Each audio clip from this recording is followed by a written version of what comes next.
রাজনীতিতে প্রফেসর ইউনূস সরকারের অসাধারণ খেলা। বাংলাদেশে যত ভাগ জন্ম নিয়েছে এর বেশিরভাগ ভাগই জন্ম নিয়েছে কুমিল্লা থেকে। কুমিল্লার ভাগ হাসনাত আব্দুল্লাহ আজকে বলেছে যে প্রেসিডেন্ট চুপ্পুর কাছ থেকে যদি জুলাই সনদ নিতে হয় তাহলে হাঁটু পানিতে ডুইবা মরা তার চাইতে ভালো। 15 মাস পার করার পর আবার নতুন কথা শুনলাম। 15 মাস পর এই ফলাফল। গায়েশ্বর রায় উনি বলছেন যে আমরা যদি বিএনপি মাঠে নামি এই সরকার টিকতে পারবে না। কেউ কেউ বলছেন যে এইবার তারের মতন সোজা হয়ে যাবে বাংলাদেশ, যেমনটা 111 সরকারের সময় হয়েছিল। দেখেন খালেদ মহিউদ্দিন তোরে ওয়াকার গ্যারান্টি দিছে যে তোরে হাজতে কেউ নিতে পারবে না। শুয়ারের বাচ্চা, তুই এই জন্য বাংলাদেশে গেছিস। এই হলো জনগণের শক্তি। চোখ নেই তবু দেখছি। জুলাই সনদকে হ্যাঁ বলুন। আসলে এই এনসিপি ডিয়াসপোরা মানে এনসিপি যে কর্মীরা আছে এরা না একটার পর একটা ছক্কা মারতেছে। যদি আওয়ামী লীগ নির্বাচন অংশগ্রহণ না করে তাহলে আওয়ামী লীগের লিডাররা তো পালিয়ে গেছে, কিন্তু ভোটাররা তো পালায়নি। তারা কাদেরকে ভোট দিবে? আমি বললাম সহজ জবাব, যাদের মাধ্যমে তাদের জান এবং মালের নিরাপত্তা হবে তাদেরকে ভোট দিবে। দর্শক, নতুন একটা নিউজ আপনাকে স্বাগতম। প্রিয় দর্শক, বাংলাদেশের যে বর্তমান রাজনৈতিক প্রেক্ষাপট এবং যে পরিস্থিতির সৃষ্টি হয়েছে তারই আলোকে আপনাদের সামনে বেশ কয়েকটা গুরুত্বপূর্ণ ভিডিও নিয়ে হাজির হয়েছি, যার কিছুটা অংশ বিশেষ ইতিমধ্যেই ভিডিওর শুরুতেই দেখেছেন। তো দর্শক, ভিডিওর শুরুটা দেখে কিন্তু বুঝতে পেরেছেন যে আজকে নিউজটা ঠিক কতটা গুরুত্বপূর্ণ এবং ঠিক কোন বিষয়টাকে ইঙ্গিত করছে। তাই বলবো, যারা ভিডিওটি অন করেছেন না টেনে সম্পূর্ণ নিউজটি মনোযোগ সহকারে দেখতে থাকুন, তাহলে আজকের মূল বিষয়টা বুঝতে পারবেন। তো দর্শক, আর বেশি দেরি না করে চলুন দেখে আসবো আজকে সেই কাঙ্ক্ষিত ভিডিও। রাজনীতিতে প্রফেসর ইউনূস সরকারের অসাধারণ খেলা। দর্শক, রাজনৈতিক দলগুলোকে সরকারের এক সপ্তাহ আলটিমেটাম বলেন আর এক সপ্তাহ সময় বেঁধে দেওয়া বলেন। আলটিমেটাম শব্দটা অবশ্য আসিফ নজরুলের কিছুটা আপত্তি। আপনারা জানেন যে জুলাই সনদের আইনি ভিত্তি দেওয়ার পদ্ধতি, গণভোট, নানান বিষয়ে বিএনপি, জামাত, এনসিপি সহ রাজনৈতিক দলগুলোর মধ্যে তীব্র মতবিরোধ। তো এই জায়গায় সরকার কি করবে? অনেকে ধারণা করেছিলেন যে আজকে দুপুরেই সরকার জরুরি সংবাদ সম্মেলন করে তার আগে উপদেষ্টা পরিষদের মিটিং এর মধ্য দিয়ে গণভোটের একটা তারিখ দিয়ে দিবে। আবার নোট অফ ডিসেন্ট গুলো থাকবে কি থাকবে না, নানান বিষয়ে ইখতিলাফ। এই বিষয়ে প্রফেসর ইউনূস যে কোন লেভেলে খেলছেন এটা বোঝা বড় দায়। দর্শক, রাজনৈতিক দলগুলোকে 7 দিন সময় দিয়েছে সরকার, যে আপনার 7 দিনের মধ্যে নিজেরা আলোচনা করে সরকারকে একটা যৌথ সিদ্ধান্ত দেন, নির্দেশনা দেন, পরামর্শ দেন, আমরা সেই অনুযায়ী কাজ করি। আর যদি আপনারা একমত হতে না পারেন তাহলে সরকার যা করার করবে। সরকারের এই খেলা, এটা কোনো সিম্পল কৌশল না, এটা একটা খেলা। এই খেলার তাৎপর্য, প্রথম কথা হচ্ছে যে রাজনৈতিক দলগুলো 7 দিন না 7 জনম চেষ্টা করলেও একমত হতে পারবে না, একমত হওয়ার সম্ভাবনা নেই। এমনকি রাজনৈতিক দলগুলোর এই যে 7 দিনের যে সময় বা আলোচনা করা, এখানে কোনো রেফারিও থাকবে না। এতদিন তো প্রায় 1 বছর যাবৎ সরকারের মধ্যস্থতায় মিটিং হয়েছে, ঐকমত্য কমিশনের মধ্যস্থতায়, তাতেই তারা একমত হতে পারেনি। আর এই যে 7 দিন যে আলোচনা করার সুযোগ দিয়েছে, এইখানে থার্ড কোনো পক্ষ থাকবে না, নিজেরা আলোচনা করবে। তো নিজেরা আলোচনা করে 7 দিনে তারা একটা সিদ্ধান্তে পৌঁছাবে এবং সরকারকে কোনো নির্দেশনা দিবে। এটা হাস্যকর, এটা অসম্ভব, এটা নজিরবিহীন, এরকম কোনো সম্ভাবনা নেই। এখন আলোচনার প্রস্তাব তো জামাত আনুষ্ঠানিকভাবে আগে দিয়েছে। সরকার এই কথা বলার 20 ঘন্টা আগে জামাত ইসলামী নায়েবে আমির ডাক্তার সৈয়দ আব্দুল্লাহ মোহাম্মদ তাহের আলোচনার প্রস্তাব দিয়েছেন বিএনপিকে, যে আসুন আমরা আলোচনায় বসি। এখন সরকার আবার সেই আলোচনা করতে বসেছে। বিএনপি, জামাত, এনসিপি ঐকমত্য কমিশনেই যা একমত হতে পারেনি, এখন এসে একমত হয়ে সরকারকে বলবে, এটা আমি কশ্চিনকালও বিশ্বাস করি না। আলোচনায় বসতে পারবে বলেও মনে হয় না। কে বসাবে? যেমন জামাত অলরেডি আহ্বান জানিয়েছে, আসুন আলোচনা করি। কোথায় বসবে? কোন হোটেলে বা কার অফিসে? না, এগুলো হয়তোবা ইনফরমাল একটা বসা, যদি থার্ড কোনো পার্টির উদ্যোগে, যেমন এবি পার্টি বা এরকম কেউ যদি উদ্যোগ নেয় যে বিএনপি, জামাত, এনসিপি এরা সবাই বসুক, আমরা এক জায়গায় বসি, ছোট কোনো রাজনৈতিক দল উদ্যোগ নিতে পারে, কিন্তু এর কোনো ফ্রুট আসবে এটা আমি কোশ্চিনকালও মনে করি না। এবং সরকারও এটা জানে যে এই যে 7 দিন সময় দিয়েছি, এই 7 দিনে এরাও একমত হতে পারবে না। যদি পারতো তাহলে ঐকমত্য কমিশনে সরকারের মধ্যস্থতায় হতে পারতো, সেখানেই পারেনি। আর নিজেরা মারামারি না করলে হয় আলোচনায় বসে। তাহলে সরকার যেটা জানে যে এটা সম্ভব না, তারপরও কেন তারা সেই পথ বাতলে দিল? বাংলাদেশে যত ভাগ জন্ম নিয়েছে এর বেশিরভাগ ভাগই জন্ম নিয়েছে কুমিল্লা থেকে। কুমিল্লার ভাগ হাসনাত আব্দুল্লাহ আজকে বলেছে যে প্রেসিডেন্ট চুপ্পুর কাছ থেকে যদি জুলাই সনদ নিতে হয় তাহলে হাঁটু পানিতে ডুইবা মরা তার চাইতে ভালো। প্রেসিডেন্ট চুপ্পুর মতন এক গাদ্দারকে বঙ্গভবনে বসাই রেখে তার কাছ থেকে জুলাই সনদ নিবে জুলাই যোদ্ধারা, জুলাই ফ্রিডম ফাইটাররা, এটা কিন্তু আমরা মেনে নিতে পারি না। আমরা যারা এই তরুণদের সাথে ছিলাম, তরুণদের সাথে এখনো আছি, এই জুলাই যোদ্ধাদের সনদ পাওয়ার জন্য সর্বোচ্চ বয়স আমরা যারা রিচ করছি, আমরা সকলেই আছি এই জুলাই যোদ্ধাদের যে কথা, তাদের যে চাওয়া, তাদের যে পাওয়া, তাদের যে স্বপ্ন, তাদের স্বপ্নের বাংলাদেশ যেন গঠন হয়, কোনো গাদ্দারের বাংলাদেশ যেন তৈরি না হয়। 15 মাস পার করার পর আবার নতুন কথা শুনলাম। 15 মাস পর এই ফলাফল। গায়েশ্বর রায় উনি বলছেন যে আমরা যদি বিএনপি মাঠে নামি এই সরকার টিকতে পারবে না। আমার তখন ইশরাক হোসেনের কথা মনে পড়ছিল। ইশরাক হোসেন ওই যে নগর ভবনে বলছে না, আমাদের লিডার যদি হুকুম করে 10 মিনিটের মধ্যে ফালাইয়া দিবে। ওইখান থেকেও বুঝছেন একটু জ্ঞান নেওয়া উচিত ছিল যে যা বলা যায় তা করা যায় না।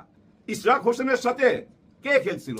আসিফ মাহমুদ সবুজ ভুঁইয়া, আর কেউ খেলে নাই। কিন্তু সরকার নিশ্চুপ ছিল, ওই একাই খেলে গেছে আসিফ মাহমুদ ইশরাকের সাথে। পরের ফলাফলটা তো কি আমরা জানি, তাই না? ওই যে 70-80টা তালা, নিজের তালা নিজেকেই খুলতে হয়েছে, তাই না? দেখেন, বলা আর করা সহজ না ভাই। 15 মাস পর আইসা যদি এইসব কথা শুনতে হয়, তাই না? এই যে আলাল সাহেব, উনাদের স্থায়ী কমিটির নেতা, অনেক বড় নেতা ভাই, উনার বিরুদ্ধে 400 মামলা আছে। এই আওয়ামী লীগ সরকার দিছে উনাকে। আমার মনে হয় সারা বছরই উনাকে কোর্ট কাচারিতে পয়রা থাকতে হইতো হাজিরা দেওয়ার জন্য, হাজিরা দিতে হয়তো, তাই না? ওই নেতা আইসা বলতেছে যে জামাতে ইসলামের বিচার হওয়ার দরকার 71-এর জন্য। 71-এ তারা স্বাধীনতার বিরুদ্ধে ছিল, এরকম কথাও বলতেছে। আবার দুদু সাহেব দেখলাম একটু আগে একটা ইন্টারভিউতে বলতেছে যে না ওইটা ওনার ব্যক্তিগত কথা। আসলে কে যে কোন কথা বলতেছে, কেন বলতেছে বোঝা মুশকিল। কিন্তু কিছু কিছু কথা আমি আবার নোট করে রেখে দেই। প্রধান উপদেষ্টার সচিব সাহেব শফিক সাহেব, ওনার একটি কথা আমি নোট করে রেখে দিয়েছিলাম, আপনাদের নিশ্চয়ই মনে আছে। ওই যে বলছিলেন না উনি যে আর কাউকে গ্রেফতার করা হবে না। কখন বলছিল? ওই যে 15 জনকে যখন ক্যান্টনমেন্ট থেকে হাজিরা দিতে আনলো, তখন উনি আগ বাড়ায় একটা কথা বললো, আর কাউকে গ্রেফতার করা হবে না। এই কথাটার বলার দরকার ছিল কি? উনাকে তার কেউ জিজ্ঞেস করে নাই। কেন বলছে? আসেন একটু চিন্তা ভাবনা করে বাইর করি। আসলে হয়েছে কি জানেন, উনি আবেগ সামলাইতে পারে না, উনি আবেগী লোক। উনি তো একমাত্র ডক্টর মোহাম্মদ ইউনূস স্যারের খুব কাছাকাছি থাকে, খুবই কাছাকাছি। ডক্টর মোহাম্মদ ইউনূস স্যার কখন কি বলতেছে, কি করতেছে, সবকিছু তো ওনার হাতে, উনি তো নোট করেন, ওনাকে পাশে থাকতেই হয়। উনি যা যা শুনেন ওইটাই কিন্তু মুখ ফসকা বাইর হয়ে যায়। ওই যে বলছে কাউকে গ্রেফতার করতে হবে না, এটা একটা ইঙ্গিত দিছিল। কি ইঙ্গিত দিছিল? আলোচনা শেষের দিকে আপনারা বুঝতে পারবেন। আর এই আবেগী লোকটার আরেকটা দিক দেখেন, ওই যে ডাস্টবিনের সামনে যায় ছবি তুলছিল, তখন থেকেই কিন্তু উনি ভাইরাল। উনি আবেগী বইলাই কিন্তু ওই যে শেখ হাসিনাকে ডাস্টবিনে দিছিল না, ওই ডাস্টবিনে উনি একটা ময়লা টিস্যু, নাক ঝাইরা একটা ময়লা টিস্যু ফেলতেছে, এরকম একটা ছবি ফেসবুকে দিছে, উনি নিজেই দিছে। তার মানে উনি আবেগী, আবেগ ধরে রাখতে পারে না, কারণ ওইটা তো ওনাকে মানায় না। উনি হচ্ছেন আমাদের প্রধান উপদেষ্টার সচিব, ওইটা কি ওনাকে মানায় না। এই জন্যই বললাম আবেগী। যাই হোক, এই আবেগী লোকের ওই কথাটা কিন্তু মনে রাখেন যে কাউকে আর গ্রেফতার করা হবে না। ইঙ্গিতটা কোন দিকে দিছে এইটা একটু বোঝার চেষ্টা করি। দেখেন, কিছুদিন আগে আমরা দেখলাম মির্জা ফখরুল সাহেব ক্যান্টনমেন্টে যায় আমাদের জনাব ওয়াকার সাহেবের সাথে আলাপ আলোচনা করছে। কি ব্যাপারে আলাপ করছে, কেন গেছে, কে ডাকছিল, উনি কি নিজের ইচ্ছাই গেছে নাকি ওয়াকার সাহেব ডাকছে, আমরা জানি না। কিন্তু আমরা যখন এটা জানলাম, তখন আমাদের মনের মধ্যে একটা প্রশ্ন, উনি কেন আর্মির প্রধানকে জড়াইতেছে রাজনীতির মধ্যে? ওনার যদি কোনো কিছু বলার থাকে আইন শৃঙ্খলা নিয়ে, তাহলে তো স্বরাষ্ট্র উপদেষ্টার কাছেই বলতে পারে, আর্মির কাছে কেন গেল? এটা নিয়ে অনেক রকম প্রশ্ন। ওনার কাছে যা কি বলতে পারে সেটা কিন্তু আমরা জানি না। কিন্তু মার্কেটে গুজব ছড়ায় গেল 111-এর মতো একটা সরকার আনতে যাচ্ছে বিএনপি, যার জন্য গোপন মিটিং করতেছে, এরকম একটা আলাপ আলোচনা শুনছেন না চারিদিকে? এই গুজবটা ছড়াইয়া দেওয়া হইলো এবং এটা কিন্তু বিএনপির বিপক্ষেই গেল। দেখেন, বিএনপির বিপক্ষে গেল না, এবং জনগণের কাছে আবার প্রশ্নবিদ্ধ হয়ে গেল জনাব ওয়াকার সাহেব। ওয়াকার সাহেবকে নিয়ে কিন্তু সবাই আবার আলোচনা করতে শুরু করলো, উনি কি বিএনপির সাথে হাত মিলায় ফেলাইছেন? ও আচ্ছা, উনি বেগম খালেদা জিয়ার সঙ্গে যে দেখা করতে গেছিল লন্ডন যাওয়ার আগে, তাহলে কি এসব আলোচনা করতে গেছিল? এরকম অনেক প্রশ্ন সামনে চলে আসে। কেন আসে? ওই যে ফেসবুকে যখন আমরা দেখি ওনারা ক্যান্টনমেন্টে যায় আলাপ করছে, এবং সামনের দরজা দিয়া যায় নাই, পিছনের দরজা দিয়া গেছে, এরকম আলোচনাও তো শুনছেন। যাই হোক, এসব আলোচনা সাইড করে রাখি, সামনে নিয়ে আসি। 3 প্রধান কেন ডক্টর ইউনূস স্যারের সাথে দেখা করলো? ওনারা কি নিজেরাই দেখা করতে গেল নাকি ডক্টর ইউনূস স্যার ডাকলো? আসল সত্য হলো দেশের এই মুহূর্তে এই অবস্থায় ওনাদের বসার দরকার ছিল, যার জন্য ওনারা বসছে। এখন সময়টা কেমন? আগের সময়টা কিন্তু এখন নাই, এখন একটা নতুন সময় আসছে, কারণ সিগনেচার হয়ে গেছে, তো দলিলে সিগনেচার হয়ে গেছে। ওই দলিলে সিগনেচার হওয়ার পর একটা পাওয়ার চলে আসছে কিন্তু ডক্টর ইউনূস স্যারের কাছে, অটোমেটিক এই পাওয়ারটা চলে আসছে। আর ওই পাওয়ারটাকে আরো শক্তিশালী করার জন্য 3 বাহিনীর প্রধানকে ডাকা হয়েছে, অথবা ওনারাই আইসা কথা বলছে যে স্যার আমরা কি করতে পারি এখন আমাদেরকে বলেন, অথবা ডক্টর ইউনূস স্যার বলছে এখন আমাদেরকে এই কাজগুলো করতে হবে। দেখেন সবাই মতামত আমার সামনে, এই যে দলিল পত্র, এখন আমি এই কাজগুলো করতে চাই, এই ব্যাপারে আপনার মতামত কি? এরকম কিছু কি বলছে? আমার মনে হয় না এখন মতামত চাওয়ার সময়, এখন মতামত দেওয়ার সময়। হয়তো উনি এইটাই বলছে যে আমি সব কিছুর পরে এই 15 মাসে এই সিদ্ধান্তে আসছি, আমি এই কাজটা করতে চাই, আপনারা কি আমাকে সহযোগিতা করবেন কি না? এরকম না, আপনারা আমাকে সহযোগিতা করতে হবে, এই কথাটাই বলছে।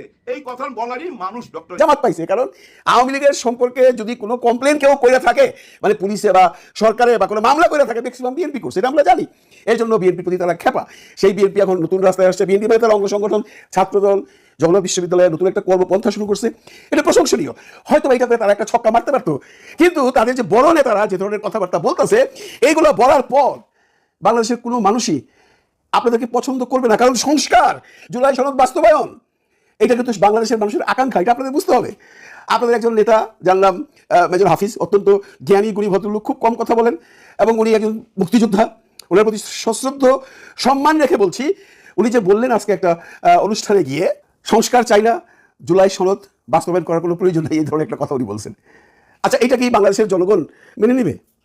আপনি যে দেখছেন, আপনি যে দলই করেন, আপনি কি চান না যে বাংলাদেশে আবার সেই স্বৈর শাসক যেন ফিরে না আসে? আমি কালকে একটা ভিডিওতে বলছি কোথায় কোথায় তারা নোট অফ ডিসেন্ট দিছে, যে জায়গাগুলোতে দিছে এইখানে তো আমাদের প্রবলেমগুলো নিহিত আছে। আর যেখানে প্রবলেম নাই সেখানে সবাই রাজি হয়েছে। অনেকেই বলতেছেন 71-এর সংবিধানকে ছুঁড়ে ফেলে দিছে, 71-এর সংবিধানকে উলটপালট করে ফেলছে, 71-এর সংবিধানকে ছেড়ে দিয়ে নতুন একটা সংবিধান করছে। নো, এটা সব বোগাস কথা।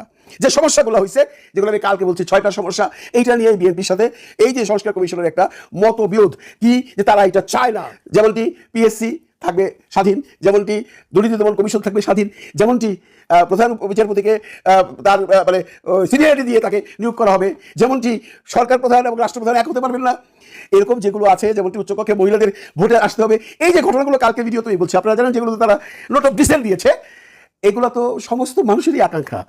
আমরা তো এইগুলাই চাই। আমরা এই সংস্কারটা কেন চাচ্ছি? যে দেশটা যেন আগের মতো না হয়। সেখানে বিএনপি আইসা যখন এই সমস্ত কথা বলে, আমার মনে হয় তারা জনগণ থেকে পিছিয়ে যেতে। অনেকে বলেছেন জনগণের মধ্যে বিভক্তি হয়ে গেছে। জনগণের মধ্যে বিভক্তি হয়নি, জনগণের মধ্যে 2টা বিভক্তি হয়েছে।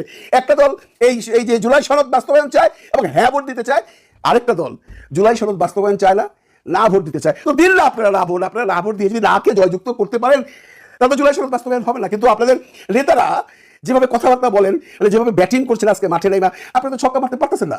যেভাবে ইয়াং পোলাপানগুলো মারতেছে, যে কথাগুলো তারা বলতেছে, প্রতিটা কথা তো যেভাবেই বলুক, ঘুরে ফিরে বলুক, একটু প্রবাদ দিয়ে বলুক, বা একটু ব্যঙ্গ করে বলুক, যে আপনারা কাবির নামায় সই করছেন, কবুল না বললে কি হবে? কবুল তো বলতেই হবে। এই যে কথাটা, এটা তো একদিকে সত্য, এটা তো ভাই যারা আপনি দেখতেছেন সেই বলেন, ওনারা তো জায়গা সেটাই ওখানে সাইন করছে। তখন এনসিপি কেন সাইন করে নাই? এনসিপি তখন দেখতে চেয়েছিল, দেখায় নাই। এনসিপি এই জন্য সাইন করে নাই, কিভাবে বাস্তবায়ন হবে সেটা নিয়ে তাদের প্রবলেম ছিল। সেই বাস্তবায়ন নিয়ে আপনাদের সমস্যা। আপনারা চান মহামান্য রাষ্ট্রপতিকে দিয়ে সেটা করাতে, নাহলে সংবিধানের অমর্যাদা করা হবে। ভাই সংবিধানই তো নাই বাংলাদেশে। এখন কোন সংবিধানের উপর এই সরকার দাঁড়ায় আছে? তারা 106 অনুচ্ছেদের উপর জনগণের বিপ্লবী সরকার হিসেবে দাঁড়াইছে। সুতরাং এখানে প্রফেসর ডক্টর মোহাম্মদ ইউনূস সাইনটা করবে, এটা নর্মাল হিসাব। আপনারা ব্যাগরা দিচ্ছেন, আপনারা ছক্কা মারতে যায়, বাউন্ডারি তো দূরের কথা, ওভার বাউন্ডারি তো দূরের কথা, 1 রান 2 রানও নিতে পারছেন না। আপনাদের পলিসি চেঞ্জ করতে হবে। যে পলিসিটা ওই যে একটু আগে বললাম, ছাত্রদল শুরু করছে, জগন্নাথ বিশ্ববিদ্যালয়ে ছাত্রদের সাথে মিশা ছাত্রদের সেবা করা শুরু করছে। আপনাদের এখন সেইটাই করা উচিত। আমি বিনীতভাবে বলছি, এই সমস্ত উত্তেজনামূলক কথা বলে আপনারা খামাখা বার গরম করতে পারবেন না। কারণ দেখেন সালাউদ্দিন সাহেব বলছে আমরা মওদুদির ইসলাম চাই না, মদিনার ইসলাম চাই। এটা নিয়ে যদি বিতর্ক করতে চাই অনেক বড় হবে, কিন্তু কথাটা কিন্তু ঠিক নয়। জামাত ইসলাম একটা মডার্ন ইসলাম নিয়ে এগিয়ে যেতে চায়। যদি অনেকে বলছেন এই মডার্ন ইসলামটা তারা জাস্ট ভোটের জন্য নিচ্ছেন, যদি ভোটের জন্য নিয়ে থাকে আর যদি উনি পাশ করেন, জামাত ইসলাম যদি সরকার গঠন করেন, আপনারা কি মনে করেন যে এরপরে সরকার গঠন করবার পরে উনি মওদুদি সরকার করবেন এবং জনগণ তাকে তখন তার পাশে থাকবে? নিশ্চয়ই না। জামাত ইসলামের একটা পলিসি আছে, ওরা ওদের পলিসি দিয়ে এতদূর এগিয়ে গেছে, আপনারা কেন পারছেন না? আপনাদের এটা সবচেয়ে বড় দল পাচ্ছেন না। মূল কারণ হলো আপনাদের যারা দলনেতা আছেন তারা অ্যাকচুয়ালি প্রপার কথা বলতে জানে না, মাঠে খেলতে জানে না, ছক্কা মারতে জানে না। শুধু 1 রান 2 রান করে করে কতদিন খেলা যায়, কত খেলা যায়। এই যে টেস্ট ম্যাচ আপনারা শুরু করছেন, এটা শেষ হবে কবে ভাই? T20 খেলা শেষ করে দেন না, ছাড়া দেন না পাবলিকের কাছে।